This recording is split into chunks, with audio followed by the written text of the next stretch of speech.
योग वशिष्ठ महारामायण सुनते रहने के लिए हमारे चैनल को सब्सक्राइब करें और बेल आइकन जरूर दबाएं।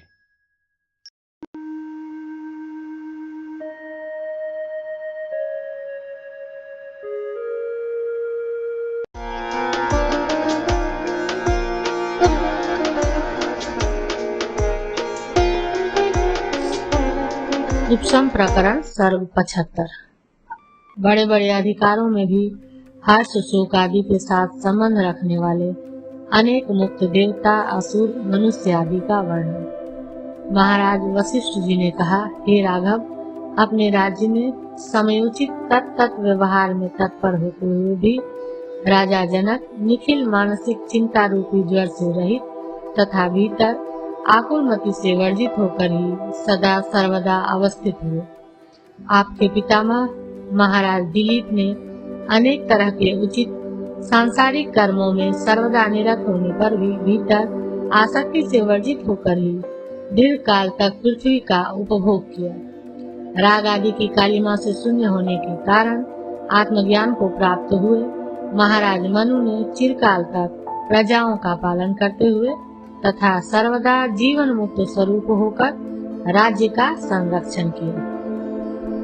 विचित्र सैन्य तथा बाहुबल का जिनमें उपयोग होता था, ऐसे युद्धों में तथा अनेक व्यवहारों में दीर्घ काल तक स्थित रहे महाराज मानधाता आखिर परम पद को प्राप्त हुए। पाताल की पीठ पर आसीन होकर बलिराज यथार्थ से व्यापार को करते हुए भी सदा त्यागी, सदा अनासक्त और जीवन मुक्त रूप से स्थित है।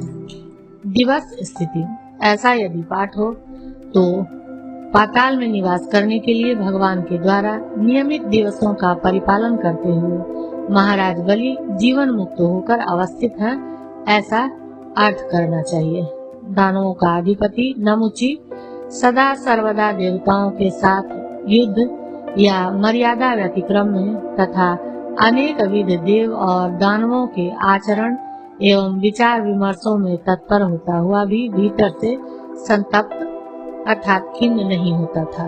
इंद्र के युद्ध में अपने शरीर का परित्याग करने वाले मानी वृत्रासुर ने, जिसका अंतःकरण अत्यंत उदार था, भीतर प्रशांत मन होकर ही देवताओं के साथ युद्ध किया। पाताल तल का परिपालन करने वाले दानवोचित कर्मों का अनुष्ठान कर रहे भक्त प्रवर प्रहलाद अविनाशी वाणी के अगोचर परम सुख को अर्थात मोक्ष को प्राप्त हुए। हे श्री रामचंद्र जी, यद्यपि केवल माया में ही निरत रहता था, तथापि हृदयस्थ चिदाकाश एक रूपता से आविर्भूत शंबरासुर ने इस संसार रूपी माया का परित्याग कर दिया। दानवों की कार्य सिद्धि के लिए भगवान नारायण के साथ युद्ध कर रहे कुशल शंबरासुर ने अथवा कुशल नाम के एक अन्य दानव ने परम तत्व ज्ञान को प्राप्त कर इस संसार का परित्याग कर दिया। समस्त देवताओं का मुख स्वरूप अग्नि क्रिया समूह में तत्पर होता हुआ भी यज्ञ लक्ष्मी का चिरकाल तक उपभोग करता हुआ परंतु मुक्त होकर ही इस त्रिभुवन में रहता है। जैसे पैरों से आक्रमण करने पर आकाश संबंध को प्राप्त नहीं होता, वैसे ही समस्त देवताओं के द्वारा पीयमान सोम, जिसके भीतर ब्रह्मात्मक रसायन यानी पुनरुज्जीवन का अमृत विद्यमान है, सुख दुख आदि के संसर्ग को प्राप्त नहीं होता। पत्नी के लिए चंद्रमा के साथ जिन्होंने युद्ध किया था, ऐसे देवताओं के गुरु बृहस्पति स्वर्गलोक में देवताओं के पौरोहित्याधिकार की विचित्र चेष्टाओं को कर रहे भी मुक्त होकर यहाँ अवस्थित है।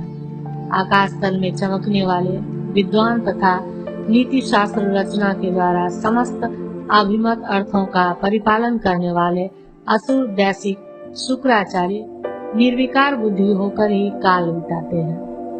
ऊपर के लोकों का और प्राणी समूहों के अंगों का चिरकाल से संचरण करा रहा वायु भी मुक्त ही स्थित है, जो सदा सर्वदा सर्वत्र संचरण करता है। हे श्री राम जी, नैक विध प्राणियों के समूह के अत्यंत वेग पूर्वक ऊपर नीचे और मध्य लोक की गतियों से होने वाले निरंतर आवर्तन एवं उनसे जनित उद्वेगों के स्वरूप का परिज्ञान रख रहे ब्रह्मा भी अखिन्न बुद्धि तथा सम्मन होकर अपने 2 परार्ध वर्ष पर्यंत अति विस्तृत आयुष्य को बिताते हैं। भगवान श्री हरि यद्यपि नित्य मुक्त है, तथापि जरा मरण युद्ध आदि द्वंद्वों की युद्ध लीला से इस संसार मंडल में बहुत काल तक संचरण करते हैं। जैसे कोई कामुक कामिनी को धारण करे, वैसे ही नित्य मुक्त भगवान त्रिनेत्र शंकर जी सौंदर्य तरु की मंजरी रूपा भगवती गौरी को अपने देहार्ध में परिधारण करते हैं। भगवान त्रिनेत्र न तो कामुक है और न भगवती गौरी कामिनी ही है, किंतु एक ब्रह्म और दूसरी ब्रह्म विद्या है, यह ध्वनित किया है। मुक्त होते हुए भगवती गौरी ने भी त्रिनेत्र धूर्जटी को चंद्रमा की कला की नाई अति स्वच्छ अत्यंत धवल वर्ण मोतियों के हार के सदृश अपने गले में लगाया है, जिसकी विचित्र दुरव गाह बुद्धि थी, यानी साधारण बुद्धि वाले लोग जिन पदार्थों को समझ नहीं सकते, उन पदार्थों को शीघ्र समझ लेने की तीव्र बुद्धि जिसमें थी, और जो वीर था ऐसे ज्ञान रूपी रत्न के एकमात्र समुद्र स्वामी कार्तिकेय ने मुक्त होते हुए भी तारकासुर आदि से रण क्रीड़ा की।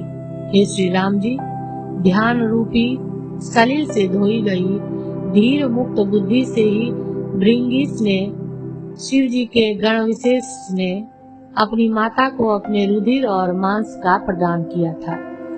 इस विषय में पुराणों में उल्लेख है कि जब भृंगीश गण भगवती देवी का अनादर कर केवल शिव जी की आराधना में तत्पर हुए, तब कुपित देवी ने माता और पिता के भाग स्वरूप रुधिर और मांस रूप देह में से अपने मातृभाव को लौटाने की याचना की। इस याचना के अनुसार उसने शिव जी के प्रति एक निष्ठ भक्ति के प्रकाशनार्थ अनायास माता के द्वारा अपने देह में आए हुए रक्त मांस आदि को नोच कर उनको प्रदान कर दिया। महामुनि नारद जी यद्यपि मुक्त स्वभाव है, तथापि इस जगत रूपी जंगल के खंड में कलह कौतुक को प्रवृत्त करने वाली शांत बुद्धि से यत्र तत्र विचरण करते हैं। भद्र श्री राम जी समस्त भुवनों में अत्यंत मान्य समर्थ यह विश्वामित्र महर्षि यद्यपि जीवन मुक्त मानस है, तथापि वेद शास्त्र में विहित यज्ञादि क्रियाओं का अनुष्ठान किया करते हैं।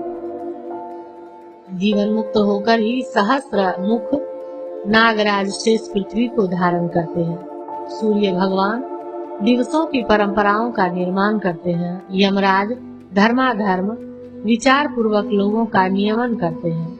इस पूर्वोक्त महानुभावों के सिवा दूसरे भी सैकड़ों महात्मा, राक्षस, मनुष्य और देवता इस त्रिभुवन में विभुक्त स्वरूपता को प्राप्त होकर संसार में अनासक्त स्वरूप से अवस्थित है। विचित्र शोक मोह अनर्थों के उत्पादक तथा पुत्र स्त्री धन संपत्ति आदि का संग्रह कर युद्ध वध बंधन आदि आचारों से युक्त भी इस सांसारिक राज्य आदि व्यवहारों में संस्थित कुछ पुरुष भीतर शांति से समन्वित यानी मुक्त रहते हैं, और कुछ मूढ़ शिला के सदृश रहते हैं यानी अज्ञान में फंसे रहते हैं। कुछ महानुभावों ने उत्कृष्ट आत्मज्ञान का संपादन कर चित्त विक्षेप की निवृत्ति के लिए तपोवन का आश्रय लिया, जैसे भृगु, भरद्वाज, विश्वामित्र, शुक आदि। कुछ तत्वज्ञ महात्मा आत्मज्ञान प्राप्त कर राज्य कर्म में ही छत्र, चामर आदि से रक्षित होकर रहते हैं, जैसे जनक, शरियाती, मंधाता, सगर आदि।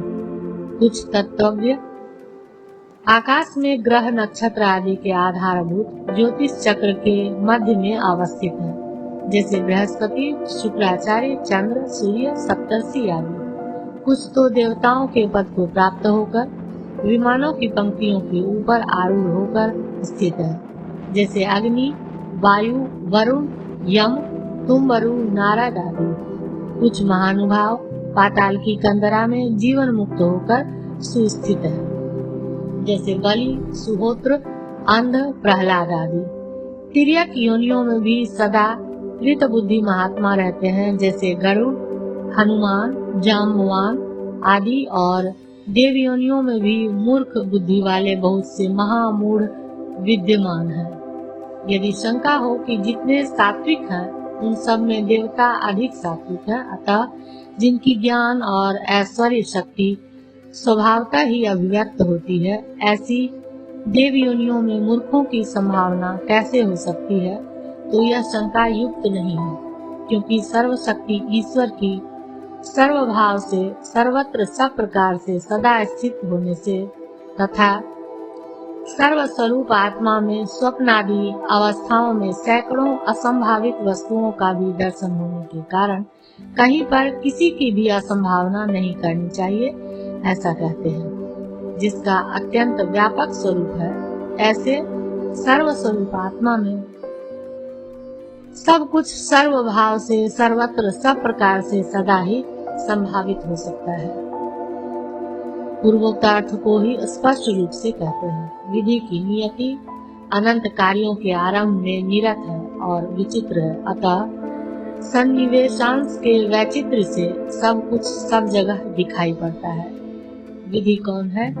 इसे कहते हैं ब्रह्मा, देव, विष्णु, हिरण्यगर्भ, शिव, ईश्वर आदि परमात्मा के नामों से हम सब लोगों का प्रत्यक्ष चेतन रूप आत्मा ही कहा जाता है। जहाँ पर अत्यंत असंभावित भी वस्तु और अवस्तु दोनों एक दूसरे के भीतर संभावित हो जाते हैं, वहाँ पर दूसरा क्या असंभावित हो सकता है, इस आशय से कहते हैं। अवस्तु में भी भीतर वस्तु रहती है, जैसे बालू में सुवर्ण, तथा वस्तु में भी अवस्तु रहती है, जैसे सुवर्ण के कणों के भीतर मालिन्य। हे श्री राम जी,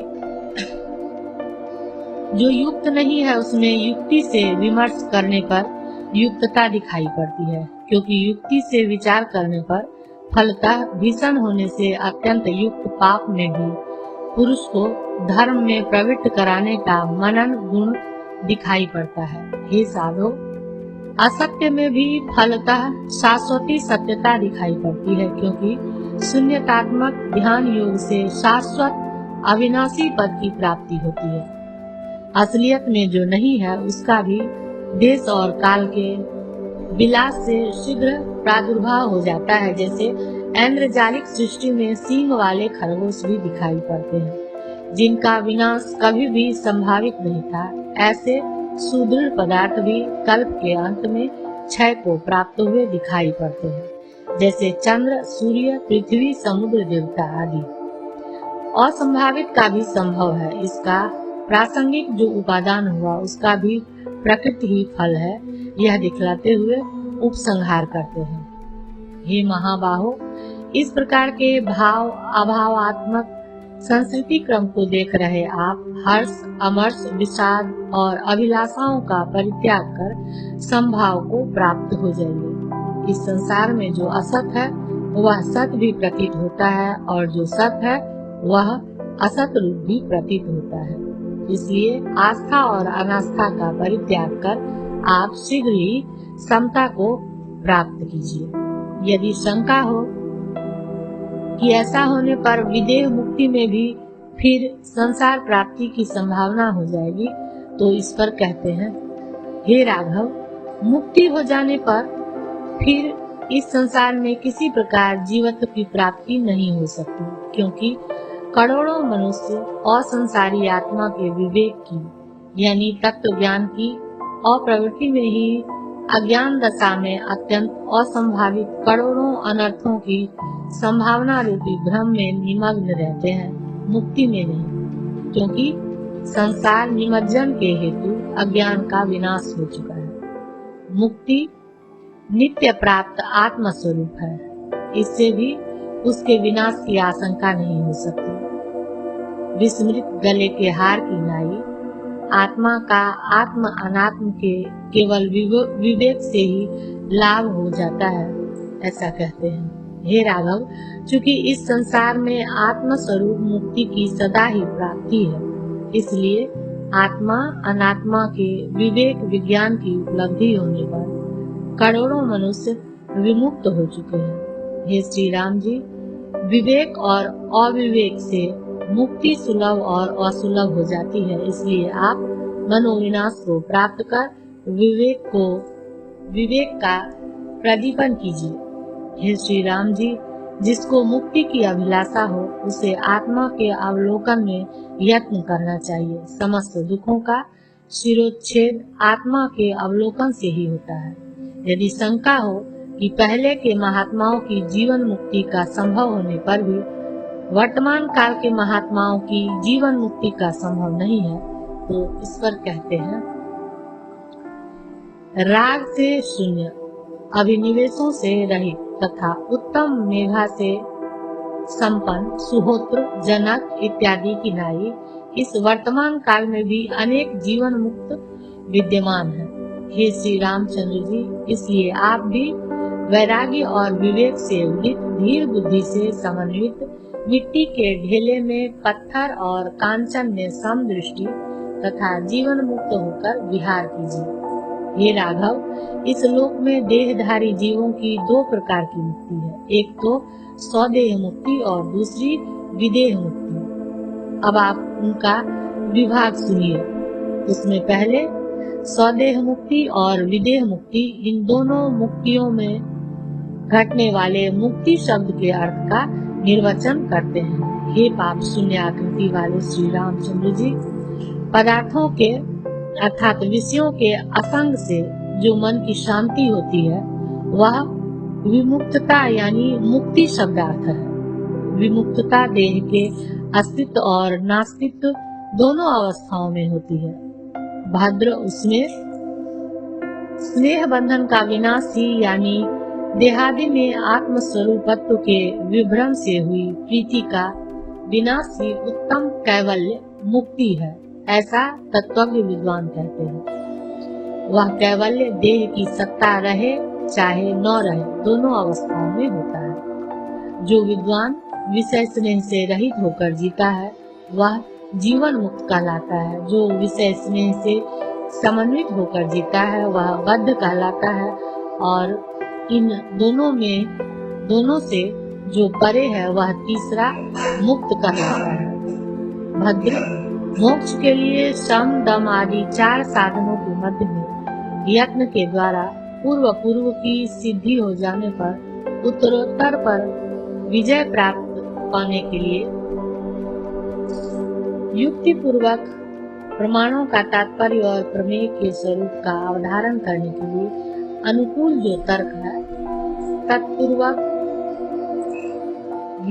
प्रयत्न करना चाहिए। जो युक्ति पूर्वक प्रयत्न से वर्जित है ऐसे पुरुष के लिए गाय का खुर मात्र प्रदेश भी अलंघ्य हो जाता है।